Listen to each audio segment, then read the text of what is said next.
So WrestleMania 37, overall I'd say it was a pretty good show. If you keep up with the internet talk like me, read all the rumor sites, your Wrestling Inc., Ringside News, that kind of stuff, you probably would have seen a few surprises in terms of how the matches turned out. I know I certainly did, I didn't expect a lot of it, so thought I'd do just a quick video just to discuss some of these surprises, that weren't really predicted by the general wrestling community. Not going to mention every single match, just the sort of major ones that sort of stood out to me. So the first one would obviously be Lashley versus McIntyre. Now, as we know, I'm a massive Drew McIntyre fan. I'm also a big Lashley fan. If you look through MrMeowpuss.com, you'll see that I've wanted him to have the title for so long now. So I'm really happy that he got it. I was also a bit conflicted because, I like Drew having the title, but at the same time, they've built Lashley up so much over the past year. It would just be a waste to throw it all away for like a 2-month title reign. So, a lot of rumors and a lot of speculation had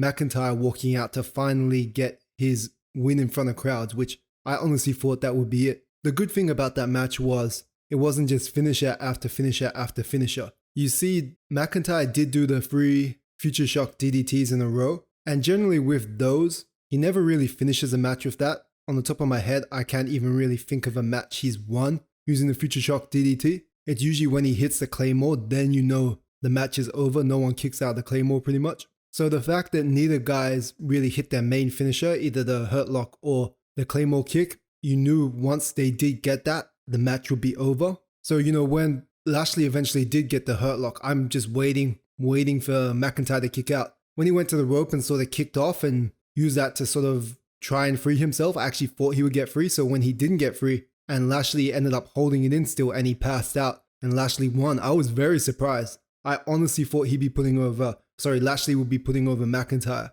I did not expect to see Lashley walk out the champion still, which, to me is actually a good thing. They did the right thing, like most people say. If they're going to keep Drew a babyface, the trick I would say is make him heel now out of this anger and desire to get the title back. Have him do whatever heelish stuff for a few months. Then come, say, SummerSlam, once it looks like Lashley cannot be beat and he's just unstoppable. Have him turn back to babyface to beat Lashley, finally overcome him, so make it something like a really massive spectacle. Lashley would have had like a nice decent run as champion, and then Drew can have his shot because he's still young, he's like 36, so he's got plenty of years ahead of him in his career, so there's no point in giving him the title constantly at the moment. Let Lashley have his time. He's well deserved it, so makes sense to me. Maybe even SummerSlam could be a triple threat. Lee versus Lashley versus McIntyre, that would be a really, really fun match to watch. That's just me though. The next surprising one was the triple threat. So, most people thought that Daniel Bryan was in there to take the pinfall, that he'd be putting over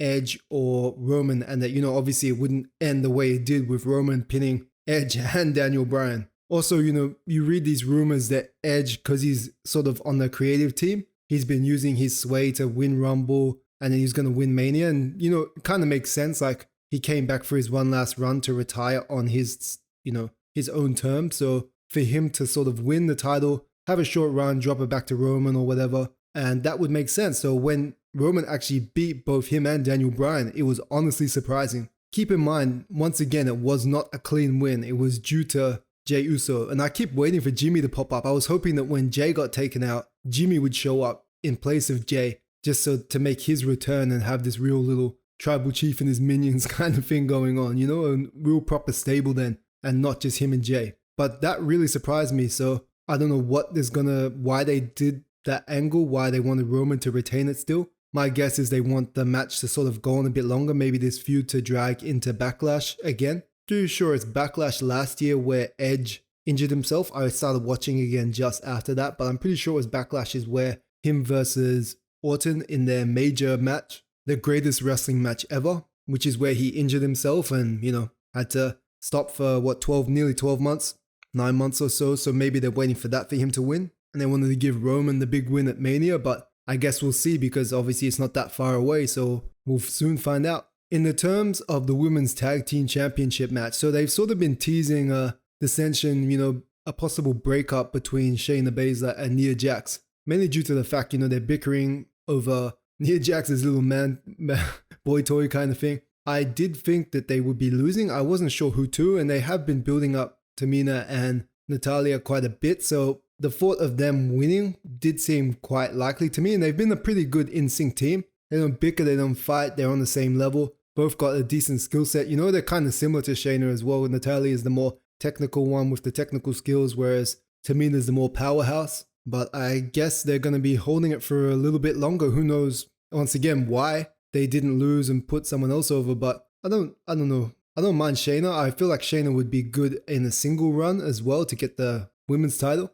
She's been on the main roster long enough, but at the same time, her versus Rhea Ripley could be quite interesting. Who knows, maybe they will break them up soon. I guess it depends on how many decent opponents Rhea's going to have aside from Asuka. Whether Becky Lynch is going to return, Charlotte's going to return, all of that sort of up in the air. So I guess we'll have to wait and see what happens with that first. Now the next one, probably the final, well not so quite final surprising one, was the Fiend losing to Oden. Now once again, rumors were saying that it was going to be a squash match, which no one wanted. You know, everyone see a decent match out of it, but everyone was putting it the favorite in the Fiend, especially after Orden's beating him so many times, which to be honest, they shouldn't. To me, I reckon Oden should have lost and Fiend should have won. From what I can see in the crowd, most of the crowd weren't too happy with the outcome of the match, which I can't say I blame them. I honestly do think Fiend should have won. It's interesting how they done it with Alexa Bliss sort of interfering in a way, whether it's going to be she's the one in control now and she's the sort of big bad guy and she's even working with Oden or something and helping Oden now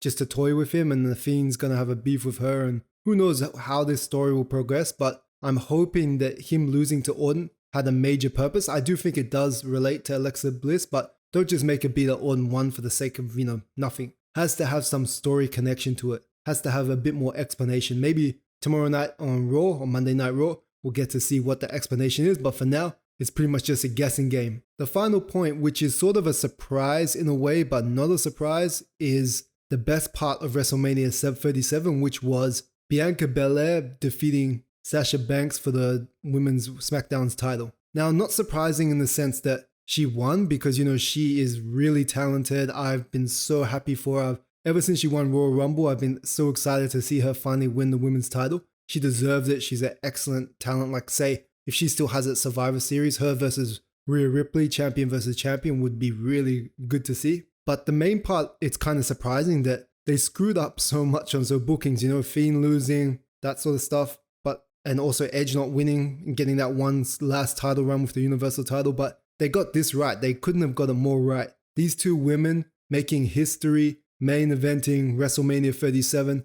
Bianca Belair winning the title, and even though she's not meant to be, Sasha Banks on the side, happy for her, smiling, which we've seen from some fan videos. So I guess if they had to get one or two things right, I'm pretty happy with this, that they got Bianca Belair winning and Bobby Lashley retaining. That's just me. People will disagree, but if anyone deserves it more, I would say, I don't think there is. Bianca Belair definitely deserved her title run, and so did Lashley. He deserves to hold it longer. 16 years, the monster that he is, but not having the title. Now it's his time. Let him have his time. The same with Bianca. Hopefully the EST of WWE will get to keep her belt for at least, several months. I don't think she's going to drop it anytime soon, but hey, you never know with WWE. Everything's unpredictable. So if you did enjoy this video, hopefully I'll be posting more like this soon. These, post pay-per-view discussions. I might not do it for every single event, every Raw and SmackDown. Something interesting happens, I'll definitely do it. I'm not trying to go to do much of a summary of each show. Plenty other channels do that.